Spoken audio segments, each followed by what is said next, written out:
Carl, what have you done? Think anyone will notice? Mr. Carl Jackson, right? Carl Jackson was born and raised in Los Angeles, California. After the sudden death of his mother at the age of 11, he moved between LA and Orlando, Florida, trying to find his way in life. So I'm clearly a Carl Jackson fan. Carl Jackson. Carl Jackson. Carl Jackson. Although he was introduced to hard work, faith, and family values, as a struggling teen, he wandered down the path of least resistance, finding himself jailed twice. By the grace of God, he attended an evangelical church and found that there was a better way and accepted Jesus Christ as his Savior. There's just no fake stuff about Carl Jackson. Now, on the Salem Podcast Network, Carl has launched on a journey to help people of all races and backgrounds to discover facts of America's true past, as well as realize the benefits of utilizing their God-given gifts and talents, which far outweigh any benefit from a government subsidy or program. Real dangerous out here. Let's roll, Carl. Get going fast! Redeemed, rehabilitated, and real entertaining. This is the Carl Jackson Podcast. All right, welcome to the Carl Jackson Show podcast. It is an honor and a privilege to have my guest on today. My guest is Dr. Sebastian Gorka. Dr. Gorka, welcome to the Carl Jackson podcast. Thanks for having me, Carl. Great to be on. Absolutely. We appreciate you being on, Doctor. So we're going to be having a Freedom Expo with you right here in Orlando, March 26th. So for those of you that will be tuning in to watch this podcast, you can see Dr. Gorka. You can meet Dr. Gorka March 26th, 10 to 12 p.m. At the Sanford Harley Davidson in Seminole County. So we look forward to that. So make sure you attend that. Again, you get to meet Dr. Sebastian Gorka. All right, Dr. Gorka, I'm really excited to have you on the show today. Obviously, the conflict in Ukraine is the major story, and it's going to be cool to get your take on this thing. But before I do, I want to ask you about a couple of things first. First off, you're a gun guy. I'm a gun guy. I'm somewhat of a novice. So I want to ask you a question starting out. I'm thinking about getting a Springfield M1A. Is there a long-range rifle that you would recommend before that? You know, I would say look, I love Springfield. I'm big buddies with all the guys at Springfield. They make amazing products. You should get a Springfield M1, but I'm not sure that's your first gun to get. If you're a novice, do what everybody else does. Start with a bolt gun. Start with a bolt action gun. They've got the 2022 is their new high-end hunting rifle. You could start with that, or just start with a 22. I tell people, start with the basics, learn the principles of marksmanship with a 22 rifle, a 22 handgun, and then graduate up. And because the M1A, that is a serious battle rifle. That is what you want for having, you know, when the shiznit hits the fan, you want to have something like that. But start with the basics, because if you can shoot a 22 bolt action rifle, if you can shoot a 22 handgun, well, you've got the foundation for everything else. But the Springfield stuff, excellent. All right. I appreciate that. I will tell you, I think I misframed I framed the question wrong. I actually already have I have rifles and I have a couple of handguns. What I don't have, I think, is a serious battle ready rifle. Then you're ready. Then the Springfield M1 is, look, it according to General Patton, that was the most influential piece of equipment that won the war in World War II. So if General Patton liked it, I think it's good for you. All right, I appreciate that, Dr. Gorka. Let me ask you this, because you're a legal immigrant, and I know you're a British-born Hungarian.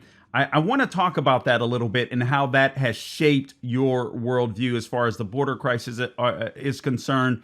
Also regarding your parents relocated to the UK from Hungary after the anti-Soviet uprising of 1956. Talk to us about the open border crisis before we get to Ukraine. And by the way, for those of you that are tuning in, again, this is Dr. Sebastian Gorka. I'm speaking with nationally syndicated radio host, former deputy assistant to President Trump. I can't wait to talk about that. And the author of 4 books. Defeating Jihad Toward a Grand Strategy Against Terrorism is the second book. Why We Fight is the third. And The War for America's Soul. So you're not too busy, Dr. Gorka. But British-born Hungarian, give us your take on the border crisis as a legal immigrant. Well, look, it's really the reason that my former boss, President Trump, was elected. We had a broken system. We had people jumping the queue, doing an end run around the system. I did it legally. I waited my time. I paid my money. I took a test to become an American citizen. And now we have no sovereignty. If you look at the fact that we have let in 2 million, that we know of, 2 million illegal immigrants in just the last calendar year. That's a disaster. You know who it hurts? It doesn't hurt you, Carl. It doesn't hurt me. It hurts the recent legal immigrant who's just made it in legally. He's bussing tables. He's doing some manual labor. He's doing it legally. And then what happens? Somebody comes and says to his employer, hey, I'll do Jose's job for 50% in cash. Who are you hurting? You are hurting the most vulnerable in society who are trying to build something for their families by letting in these illegals. And it is an utter disaster. And that is why Donald Trump will be the president again. So, I know everything's happening in Ukraine. I know the price of gas is the shock to the system every time you go and fill up your truck.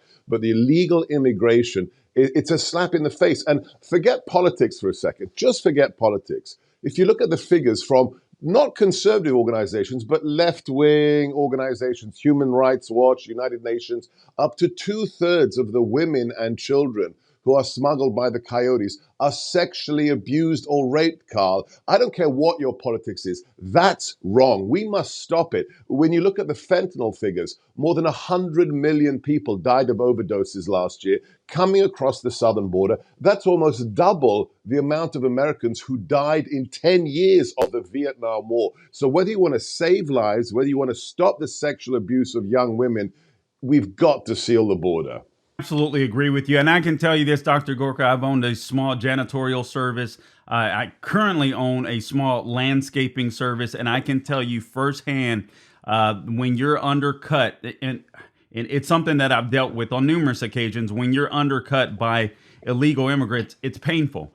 It hurts. I haven't got there yet. I am working on my American dream, if you will. But I got to tell you, I'm thankful for the opportunities that God has been giving me through Salem and the Salem Podcast Network. But I got to tell you, I'm still the owner of a small business, and it hurts. I'm still fighting for my American dream, and at the same token, I'm grasping on to Salem, and I'm like, thank you, Lord, for this opportunity, and I want to hold on to this because I got to tell you, I am feeling pain with the small business, can I interrupt yes, you please. and correct you, Carl? Yes. I want to interrupt you, and I want to correct you. Okay. I listened to that intro. Yes. I know your story from Phil Boyce. Yes. Salem is the best. But dude, stop saying you're not there yet. You are Okay. there. Given everything that you have suffered, the fact that you just said, I didn't know you own a business. You are living the American True. dream after everything you've done. You've got a radio show, you've got a podcast, you've got your own company. That is the American dream. Accept it. Okay. All right. Yeah, I will take that. I will take that correction and I will run with that. You're right. I fought for the American dream. I am living the American dream. Doesn't mean I don't get frustrated when I feel the illegal immigrant, when I have to deal with illegal immigration. But you're absolutely right, and I appreciate that correction. You're absolutely right, and I'm thankful for that. And honestly, that's part of my fight, Dr. Gorka, because I'm frustrated because I do feel like this is the greatest country that God has ever given man, I look at these lefties that are trying to undermine what America is and the opportunities that America gives people. I mean, I was at one point in time a little wannabe thug, and here I am now, and I'm like, you know what? If I can rise from the ashes, I'm not college educated, Dr. Gorka. I read incessantly. It was a spiritual conversion that first turned me on, if you will, to the Republican Party. I started reading history, read Larry Elder, so on, etc. But now I am mad that people are trying to revoke, Democrats are trying to revoke the American dream from Yep. the average everyday American. Yeah.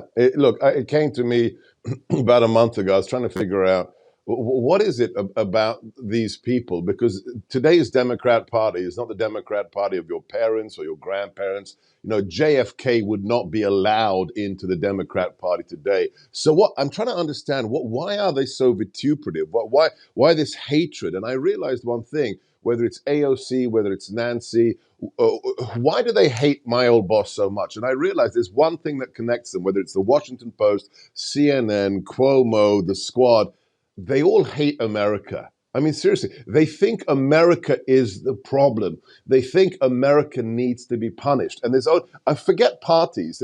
There's two kinds of Americans today, Carl. There are those that hate America, think it is the root of all evil. And there are those like you and me who think it is the greatest nation God has ever given us. If you work hard, you will succeed. And when America is strong, the world is a safe place. It is really that simple. And we're witnessing it right now on the streets of Kiev.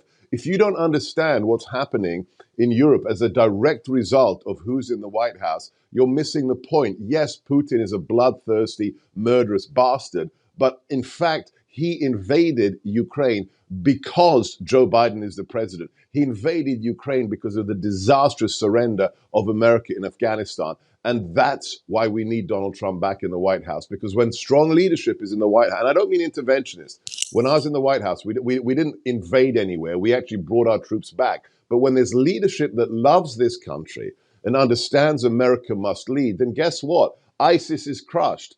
Russia doesn't invade anybody. Little Kim gets back in his box. So everybody who voted for Biden, you got to realize you are partially culpable for the tragedy in Ukraine. Yeah, I totally agree with that. I think it's beyond, honestly, I think they are responsible for it. I look at this, I look at what we see unfolding in foreign policy. Dr. Gorka, let me just read a couple of the headlines to you, and you're absolutely right. I think it is becoming emphatically clear for those that are in the middle, for those that aren't far left-wing loonies, it's becoming emphatically clear that Donald Trump was a great president. The world, if you will, was in order when he was in the White House. So here's a couple of headlines. Biden is allowing Russia and Iran to come up with terms for a nuclear deal without American involvement. Dr. Gorka. U.S. warns a full-fledged NATO response, a second headline, a full-fledged NATO response if Russia, strikes Poland. Third headline, Iran claims responsibility for missile barrage near U.S. consulate in Iraq. I think what the world is seeing, that strong leadership, as you said, is important in order to keep stability, world stability, we're learning when it comes to the U.S. president. But also, I'm looking at Zelensky. I've been really impressed by that guy, and I think he's bringing manhood back. I think he's making... Yeah, no, totally. And it's so needed. I spoke at CPAC recently, and after I got on the stage a couple of hours later, the president did. It's an amazing speech. If you haven't seen it, you've got to watch it. And in it, the president said something that kind of, you stop, you check the history books, and you realize, wow. And he said, I'm the only president in this century on whose watch Russia didn't invade anybody. And you go, oh yeah, George W. Bush, Putin invades Georgia. Obama, Putin invades and takes Crimea. For 4 years, nothing while we're in the White House. Putin behaves himself. And then now, a year into Biden, and he invades the rest of Ukraine. That's just a statement of fact. So whether or not you like his style, guess what? The mean tweets equaled safety, stability, and peace in the world. And of course, low gas prices. So do the math, guys. Come on over to the good guys. Yeah, and not only that, Dr. Gorka, you don't have to pay attention to the mean tweets, if you will, as you framed it, but you do pay attention when you go to the gas station, and gas is 50 to 100% higher than it was when Donald Trump was in office. You do pay attention when you see these open borders and you see the opioids and the crime that's extending even to the heart of America, in Midland America, flyover country. And you do see it every time you go to the grocery store. And it seems like the boxes are the same size when it comes to cereal, whatever it may be. But you open up the bag and it only seems like about half the product is there and the price is doubled. So you do get to see that, which is absolutely frustrating and drives me insane. So I hope leftists are waking up. Again, I'm speaking to Dr. Sebastian Gorka. It almost gets tiring mentioning his resume, but you know him. The man works hard, nationally syndicated radio host, former deputy assistant to President Trump, author of 4 books. So it is a privilege, again, to have him on. Dr. Gorka, what should the response to Ukraine, what should it have been with Joe Biden? What do you think? And I know this is a hypothetical. You don't like to get into hypotheticals. What do you think President Trump would have done to avert the situation that we see playing out before our eyes in Ukraine? Well, look, it's a kind of catch-22 question because it wouldn't have happened if he was the president. Fair point. He didn't need. I don't need to give him advice about this crisis if he were president because he wouldn't be in that situation because Putin would have behaved himself. However, we are here now, and I just wrote a piece for the Heritage Foundation on the 4 things that should happen. They won't happen, or at least a couple of them won't, because Biden is a senile coward. But number one, we have to unleash the energy sector. The thing that hurts the Putin most is not sanctions. He couldn't care less about sanctions. He is actually the richest man in the world. It's not Jeff Bezos. It's not Gates. It's actually Putin, who stole most of his country into his back pocket. So he doesn't care about sanctions. The only thing that hurts him is the price of oil. So unleash the U.S. energy sector. Make us again, as we were under President Trump, a net exporter of energy. So we need to have the fracking, the shale, the drilling on public lands, number one. Number two, all those troops that are in places that are pointless. Why do we have, thousands of U.S. troops in Germany, okay, the richest nation in Europe, redeploy them to the frontline nations, to the Baltic states, to Poland, to Hungary, to send a very clear message that this is the trip line. You will not invade NATO territory. And the last 2 things that, are happening to a certain extent is we have got to arm the Ukrainians to the teeth. The fact that Finland, a historically neutral nation, has said, we are arming Kiev is a big deal. The fact that Switzerland, historically neutral, said, we are going to be part of the sanctions regime tells you we need to help Kiev, the Ukrainians, fight for themselves, not fight for them, because this is their 1776, but make them able to fight for themselves. And the last one that hopefully is happening, because we have a peerless ISR, intelligence, surveillance, and reconnaissance systems with all our military satellites, is to provide the target data, to provide the target packets for Kiev to make the Russians who have invaded bleed. They need to. They're doing a pretty good job. I was talking to our Newsmax correspondent, former Ranger Chuck Holton in Ukraine. He told me last week the Ukraine have captured more than 250 Russian tanks, not blown them up, captured them, Carl. That is absolutely stunning, and that's in 3 weeks of fighting. But we need to give them the intelligence to make the Russians bleed and to make Vladimir think twice. All right, I'm glad. Let me tag on to some of these points here. There's a lot of people out there who saying, listen, if we arm the Ukrainians, we'll get into World War III. To which I've responded, and I'm not talking about planes. I'm not talking about trying to enforce or impose no-fly zones. But even simple weapons, I've heard from some people online, and I'm like, how is that possible? I'm going to get your take on that, because I'm like, well, Trump armed them with Javelin missiles, with Stinger missiles, and we didn't get into World War III. So just respond to that, Dr. Gorka. Yeah, and first things first, your listeners, if you don't believe me, it's fine. You just need to check it for yourself. When Crimea was invaded, what did Obama do? He literally sent blankets to Kiev. not joke, blankets. When we arrived in the White House to send a very clear message to Putin, we sent the only thing that really, really makes a big difference for the Ukrainian forces, and that's Javelin anti-tank missiles. So, if people are telling you, oh, well, then that's World War III, guys, we've given them thousands, okay? We're still doing it under Biden because they're desperate. The British are giving them Milan anti-tank missiles. So it's already happening for the last 3 weeks. Has World War III started? No, it hasn't. So let's stop the hysteria. We're not talking about dropping the 82nd Airborne into Ukraine. We're talking about helping the Ukrainians fight for themselves. And just a little bit of a historic footnote. Guess what? If the French hadn't helped arm us, the American revolutionaries, everyone in England, everyone here in America would be speaking real English like I do, okay? America would still be a colony of the Commonwealth today because a revolutionary force needs help from the outside. For us, it was the French.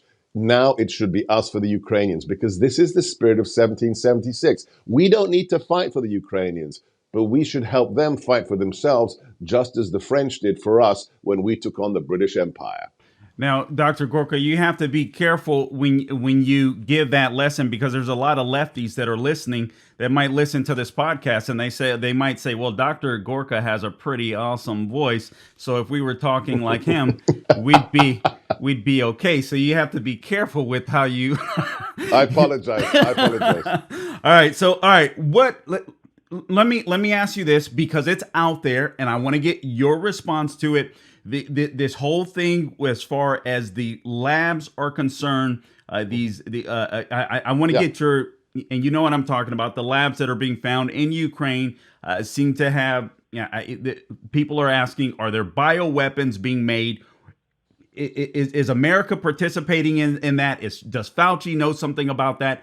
Is that a ruse? I know a lot of propaganda happens in Russia, also on the Ukrainian side. So give us your.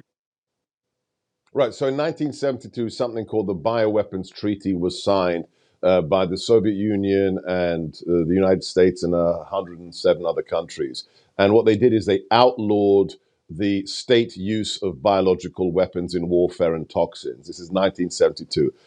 Before the ink was dry on that document, Soviet Union began to build the biggest illegal biological weapons empire the world has ever seen. It's called Biopreparat. If you want the story on that, a defector called Ken Alibekov, who ran Biopreparat, wrote the book a couple of years ago. It is fascinating. However, what that treaty said is no nation can develop weapons that are based on biological agents. However, every nation is permitted to research them for defensive purposes. So to test these whatever they are, toxins, biological agents, to provide you the capacity and the science to defend yourself if you're attacked with somebody using those weapons.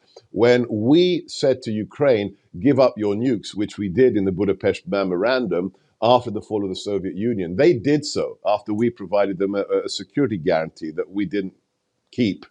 However, they inherited, when the Soviet Union collapsed, thousands of bioweapons facilities. Those were repurposed to peaceful research facilities so that they could prepare in case the new Russian Federation would invade them, which is smart. But the thing that blows my mind, and look it up, the National Pulse, Natalie Winters wrote the amazing expose last week. In 2005, Carl, a certain Senator Obama brought legislation in the Senate to have U.S. funding be applied to these Ukrainian bioweapons defensive research facilities, which blows my mind. Yes, every nation has the right to develop defensive technologies for bioweapons. We do it here in America. But for us to be involved in funding these sites just across the border from Russia, are you smoking crack? I mean, seriously, did this come from Hunter Biden? This idea is insane. So these are defensive capabilities, could be exploited by Russia if they capture the labs. But this idea that so offends me that I see from alleged conservatives saying, well, Putin was justified because there are US-funded labs and we were going to use bioweapons on Russia. Guys, are you serious? Really? So children getting bombed in a maternity ward is okay because you think America was going to use Ukrainian bioweapons on Russia? Alex Jones has a lot to pay for because that conspiracy theory is justifying genocide today, and that is wrong. Let me ask you this as a follow-up here, Dr. Gorka. What does it say? What does it say about our bureaucracies, if you will, and the lack of trust that Americans now have for our major institutions, not just our bureaucracies, but the media, the Department of Justice? What does it say about them? And when Trump is reelected, and I believe he will be in 2024, where does he start? How does he clean this mess up? Because obviously, let's be honest, the deep state, if you will, did some serious damage to Trump's presidency. I got to jump for another interview, but let me answer that. This is the most understandable aspect of what we're seeing on the right today. It pains me to see all these conspiracy theories, to see accusations against Zelensky, who is truly, he is, as you said, an exemplar of manhood. When Biden said, we'll send you a plane, we'll evacuate you, what did he say? He said, I don't need a ride, I need ammunition. He's staying there to protect his family. But look, I get it. After 20, 30 years of being lied to, the average American doesn't trust anything anybody says. But at the end of the day, if we believe in truth, if we believe God is truth, then we understand there is truth. So don't reject anything. Use your faculties, use the reason, your capacity to reason that God gave you. And when President Trump wins in 2024, we've got to destroy the deep state. And one very simple thing that I'm recommending is move all these stinking, festering agencies out of D.C. Yes. If you can't get rid of the Department of Agriculture or the State Department,